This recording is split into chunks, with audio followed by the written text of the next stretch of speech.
Today I talk about the change this planet is facing and what can we do by a spiritual awakening. And I will structure this talk along three questions. Where are we? Where we do want to go? And how to reach there.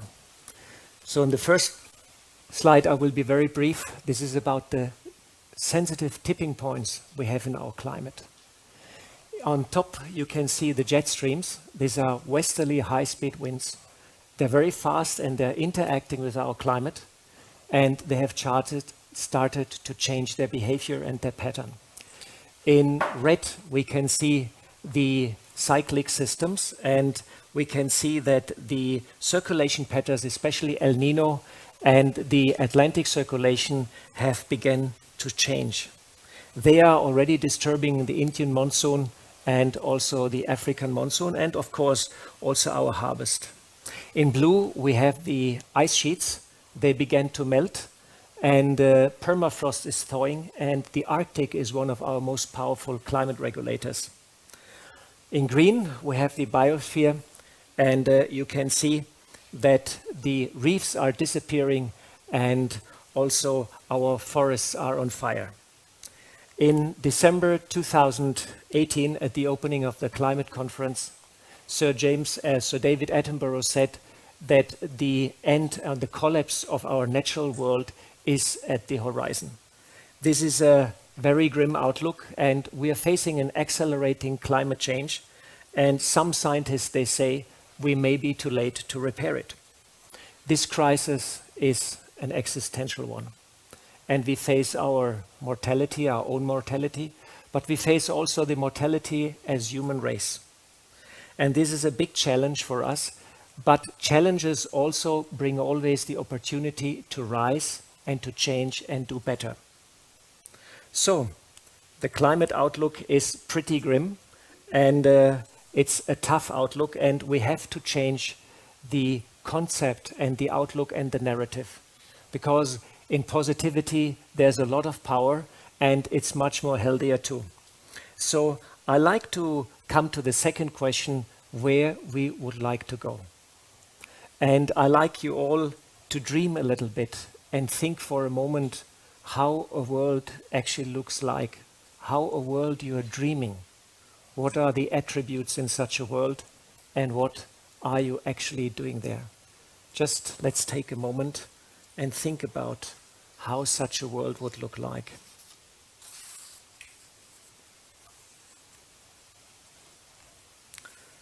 All right, let us have a closer look, and I hope something beautiful came up in your mind.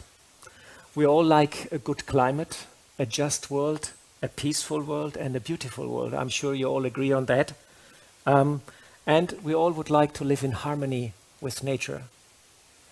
And I hope there will be maybe no internet in such a world, and maybe no mobile phones, and we enjoy the real world as it is and don't communicate as nowadays through the internet with other people, but we meet them and we really talk to them.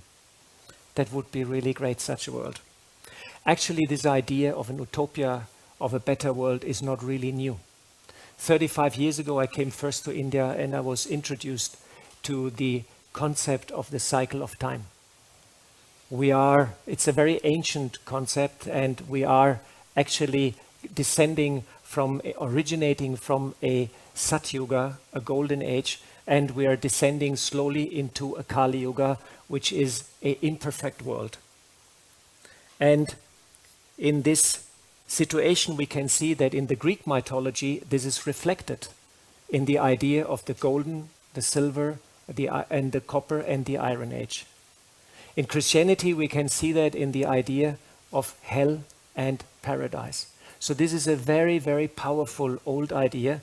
It's almost like an archetype of humanity, and you will find it in many, many literature, in many, many pieces of arts. You will find these symbols and these arts. The big question now, is this a myth, or do we really have a chance to go there? What do you think? Is this a myth, or we really can change the world? Is a big question. So we have to come now to the third question, and this is by far as can be imagined the most tricky one. We have to raise our awareness and our consciousness, and we have to drastically change our lifestyle. We're all aware about this. We have to reduce our carbon footprint. We all know about that also. I reduce already my flights and travel more with ship and train. And we have to use also more renewable energies. This is quite clear. And we have to do that very, very fast. But we also have to become a healer of ourselves, but also a healer of others. So let us have a bit more closer look into the practical aspects. And you can see that we all have to reduce our carbon footprint approximately by 70%. A normal European is producing 10 to 20 tons of carbon emission every year. If you, for example, live car-free, you save 2.5 tons per year. If you avoid a transatlantic flight, you save 1.5 tons per year. And quite interestingly, a latest study by Oxford University, which was just published last year, was very, very clearly a vegan or plant-based diet is the single biggest contribution you can make towards the climate. So I just have a short question. Who is a vegetarian here? Okay. And who is a vegan? All right, the vegans get the gold medal. Congratulations. I'm a semi-vegan, so I'm in the process. So we also have to switch rapidly to renewable energies. This is very, very important. They are even cheaper, meanwhile, than conventional energy. So we can also look into the 4 R's. Rethink before you act. Very, very important.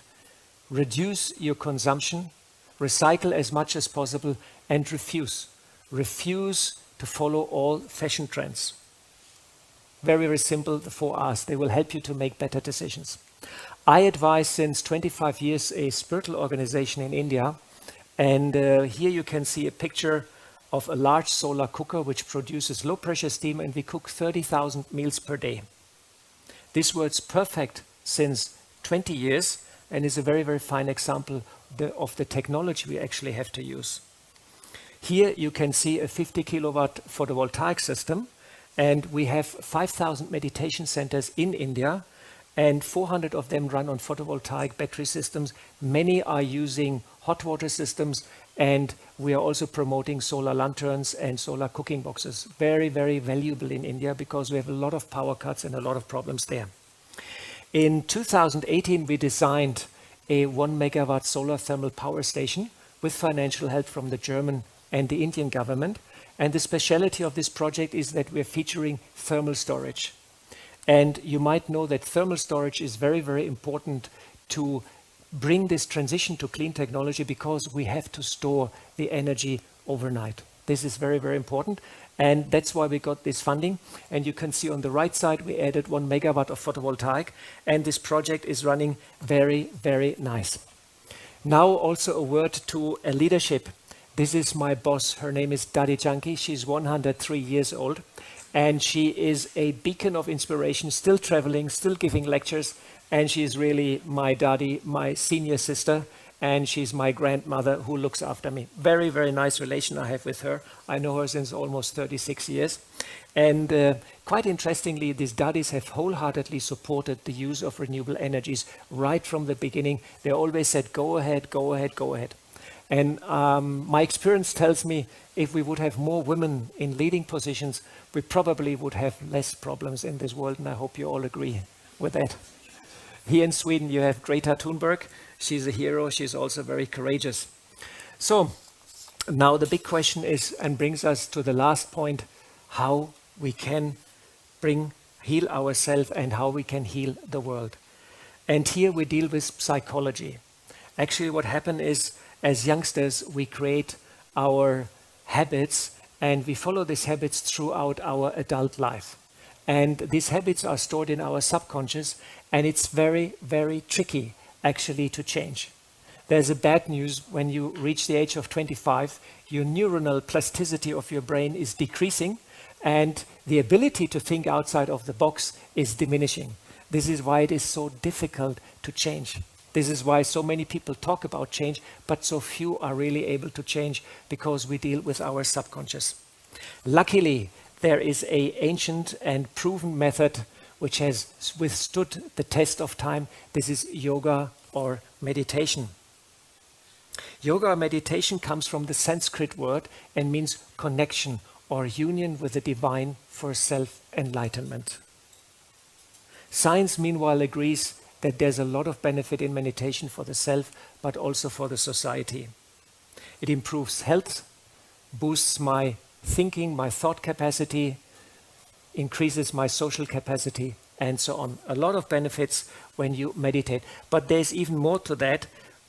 Not too fast. There's even more to that. Spirituality also tells us a profound connection between our inner and our outer world.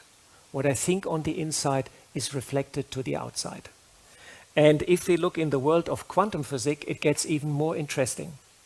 This is a very famous double-slit experiment, which has been carried out already 50, 60 years ago. And when I observe the experiment, light behaves like a particle. If I shift my attention towards you, light behaves like a wave, and vice versa. This is very, very interesting. And the physicist Pascal Jordan, he worked with Niels Bohr in the 1920s in Copenhagen. He said, we ourselves produce the result of the measurement through our observation. Isn't that interesting? We ourselves are connected to the result of the measurement. This is very, very interesting. This is called the power of our thoughts. So, what you think matters. That's very interesting. What you think matters. There's a double meaning in this word. Interestingly, all spiritual traditions in the world, they attribute the mind the ability to influence and change reality. I actively can change my thoughts and emotions, and I have a profound impact into the physical reality. I change my mind, my thoughts and my emotion, and I have an impact in reality. I can change, this will change completely my perspective. I heal myself from all traumata and losses of fear, anger, through the power of meditation, and become a powerful change maker. Yoga is a method to bring up our real full potential. So this was a lot of information for the intellect, but the heart has to have also a good experience. And I would like to do an experiment with you, a short guided meditation with some positive affirmations, so we have also a practical experience. I hope you're all right with that. Is it okay to do a short meditation? Wonderful. So let us all sit straight and relax ourselves. Breathe deeply into our stomach and relax our shoulders and relax our mind. Forget about the past and forget about the future. I am in the present. I'm connecting now to the divine light. I experience silence and peace in my mind.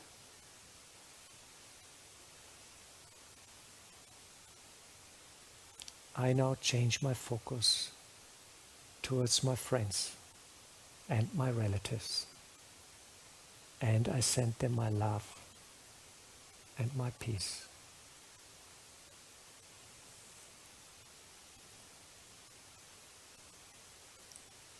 I now focus towards the animals, all the animals on this planet. I send to all the animals my love and my peace.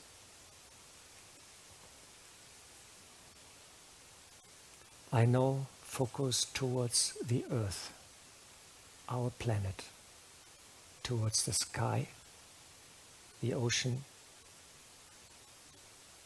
and I send to planet Earth my thanks and my gratitude and my love. I visualize to hold the planet in my hands, very gently. And I give peace and love to the whole planet.